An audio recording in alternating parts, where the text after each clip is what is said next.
টিউবওয়েলের পানি নিষ্কাশনের জন্য তৈরি করা হয়েছিল নালা। সেই নালা দিয়ে পানি গিয়ে পড়তো ছোট্ট একটি গর্তে। গর্তটি করেছিল পরিবারের লোকজনই। সকালে বাচ্চাটা নাস্তা খাইছে, ওর মার সাথে ছিল, ওর মা রান্না করতে গেছে, বাচ্চাটা বাড়ির পাশে একটু পানি মানে টিউবওয়েলের পানি, এটা গোসল করা পানি হইলেও চলে, এই পানিটা বাচ্চাটা পড়ে গেছে। 15 মাসের একটা বাচ্চা অবস্থায় মৃত্যু হইল।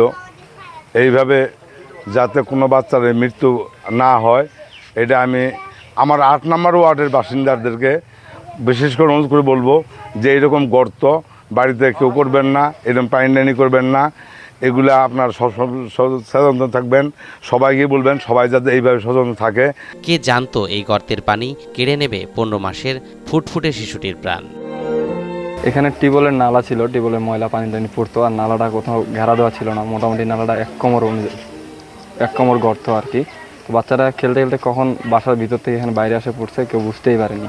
পরে যখন আমরা সবাই লক্ষ্য করছি তখন ধরাধরি করে হাসপাতালে নিয়ে যাওয়া হয়েছে।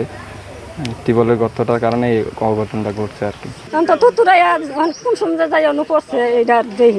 ঘটনাটি ঘটেছে পঞ্চগড়ের তেঁতুলিয়া উপজেলার সদর ইউনিয়নের মাগুরা গ্রামে।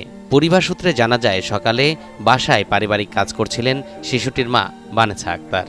এ সময় বাড়ির উঠোনে খেলা করছিল শিশু আসমা।